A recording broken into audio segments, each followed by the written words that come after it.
जय हिंद सभी को बेटा। सबसे पहले तो आप सभी का हार्दिक अभिनंदन और स्वागत।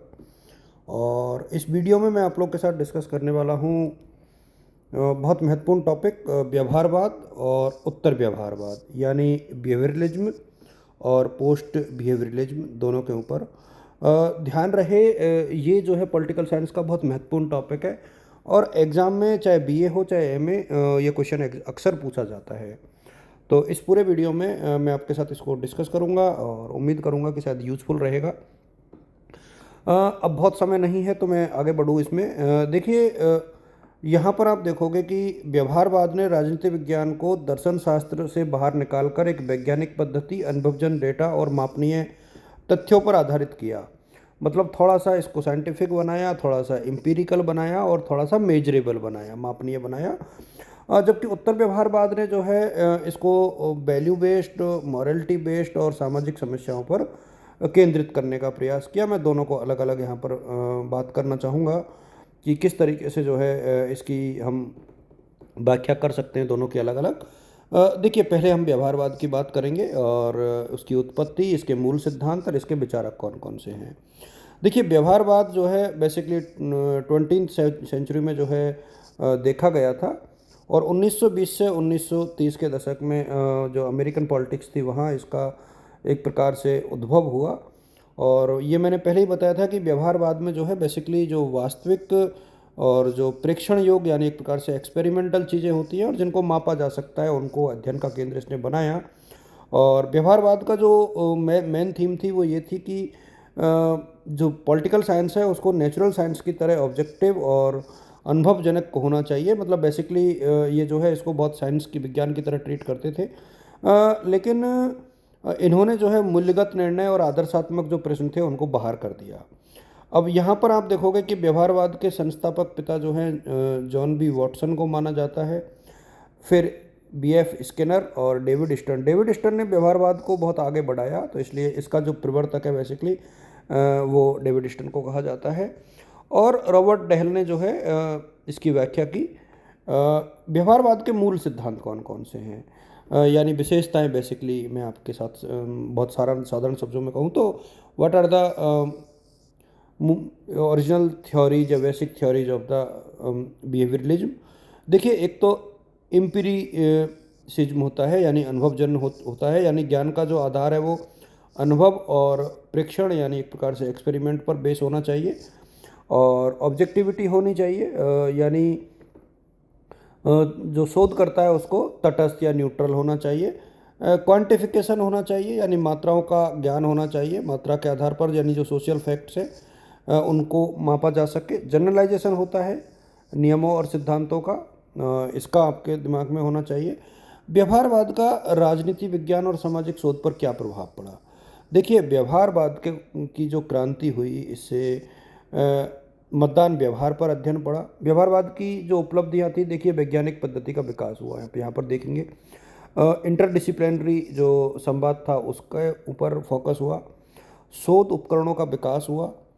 वोटिंग बिहेवियर का अध्ययन करने में सहायता मिली। तुलनात्मक पॉलिटिक्स में हेल्प मिली, इंटरनेशनल पॉलिटिक्स में हेल्प मिली। राजनीतिक समानीकरण में भी काफ़ी हेल्प जो है इसके आधार पर मिली। तो ये चीज़ें बहुत महत्वपूर्ण थी। अच्छा, मैं बेटा ये कहना चाहूँगा कि आप लोग यदि इस वीडियो को देख रहे हो तो आपके लिए जो मेन चीज़ है वो ये है कि आप लोग इस वीडियो को देखें तो या तो स्क्रीनशॉट ले लें या फिर आप कॉपी पेन लेकर के बैठे तो वो याद करने में आपको थोड़ा सा आसान रहेगा। अब देखिए, व्यवहारवाद को आपने देखा कि ये वैज्ञानिकता के नज़दीक था। इसका मतलब इसने वैल्यूज और जो मॉरलिटी होती है उसको इग्नोर कर दिया, है ना। तो इस आधार पर इसकी आलोचना की जाती है क्योंकि इसने पूरा फोकस जो है आंकड़ों के ऊपर, वैज्ञानिकता के ऊपर ही दिया। तो कई जो तथ्य थे उनको इन्होंने इग्नोर कर दिया। अब इसके बाद क्या हुआ, पोस्ट बिहेवियरलिज्म, इसके एक नई विचारधारा थी, उसका जन्म हुआ। तो उसके ऊपर हम लोग थोड़ा सा प्रकाश डालते हैं। देखिए, 1960 के दशक में हुआ क्या, जो अमेरिकन पॉलिटिक्स थी उसमें काफ़ी चेंजेज हुए। विश्व पॉलिटिक्स में भी काफ़ी चेंजेज हुए। वियतनाम युद्ध हुआ, नागरिकों का आंदोलन हुआ, छात्र आंदोलन हुआ।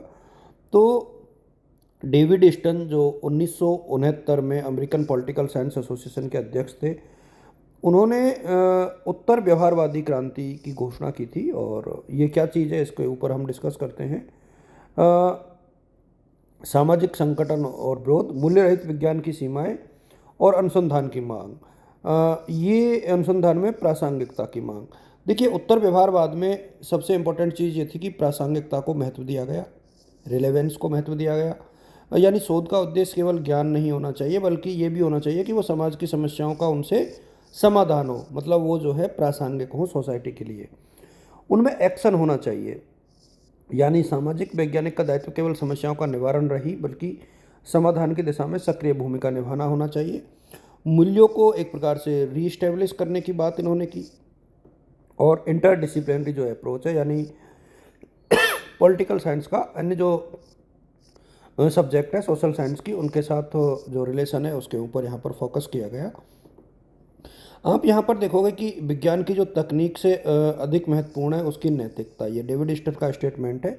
और इस समाज वैज्ञानिक जो अपने समय की पीड़ा के प्रति उदासीन है, वह न तो अच्छा वैज्ञानिक है ना ही नागरिक। यानी इन्होंने ये कहा कि जो भी समाजशास्त्री है उसको अपने समय की जो पीड़ा है उसको व्याख्या उसकी करनी चाहिए, और उसी के आधार पर एक प्रकार से वो उसको अपने जो निर्णय हैं, अपनी जो अध्ययन है वो लेना चाहिए।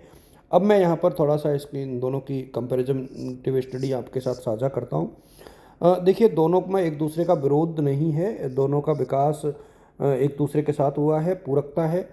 देखिए, इन्होंने निरीक्षण योग व्यवहार, यानी जिसको हम लोग ऑब्जर्व कर सके उसकी बात की, तो इन्होंने वैल्यू और रिलेवेंस की बात की। इन्होंने न्यूट्रलिटी की बात की कि जो मूल्यों के प्रति तटस्थ होना चाहिए। इन्होंने मूल्यों के प्रति प्रतिबद्धता की बात की। इन्होंने वैज्ञानिक नियमों को फोकस किया, और इन्होंने सामाजिक समस्याओं को फोकस किया। तो ये तो हो गए इनके एक प्रकार से मैं ये कहूँ कि अंतर। और यदि दोनों की समानताओं की बात करें तो दोनों का आधार वैज्ञानिक है। समाजशास्त्रीय जागरूकता की बात दोनों ही करते हैं, दोनों ही जो है एक प्रकार से प्रोग्रेसिव अप्रोच को अपनाते हैं। अब मूलभूत अंतर को आप यहाँ पर इस चार्ट से देख सकते हो। ये इसके डायमेंशंस हैं। मूल्य दृष्टिकोण, अब यदि इतना ये टेबल आपने बना दी तो ये मान के चलो कि ये आपका क्वेश्चन का आंसर पूरा हो जाएगा। तो आप लोग जो है इसका स्क्रीनशॉट भी ले सकते हैं, यहाँ से बहुत महत्वपूर्ण है ये। यानी मूल्य दृष्टिकोण, तो ये वैल्यू फ्री है, ये वैल्यू कमिटेड है। यहाँ शोध का उद्देश्य सार्वभौमिक नियमों की खोज है, यहाँ सामाजिक समस्याओं का अध्ययन। पद्धति यहाँ मात्रात्मक है, यहाँ मिश्रित है। विषय वस्तु यहाँ प्रेक्षण योग्य है, यहाँ व्यवहार और मूल्य है। सामाजिक भूमिका में तटस्थता है, यहाँ सक्रिय परिवर्तन की बात करते हैं। आलोचना की दृष्टि यहाँ सीमित है, यहाँ व्यापक है। तो इस प्रकार से आप इसको देखिएगा। और आधुनिक सामाजिक विज्ञान में इन दोनों ही सिद्धांतों की बहुत एक प्रकार से प्रासंगिकता है।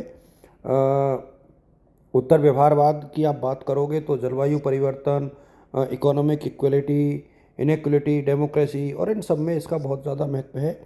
और इसलिए आप लोग देखना इसको। और प्रमुख सिफारिशें मैं सिर्फ पॉइंट आपके सामने रखना चाहूँगा, तो इसको लेकर के इतना ही पर्याप्त है। आई थिंक आप सभी को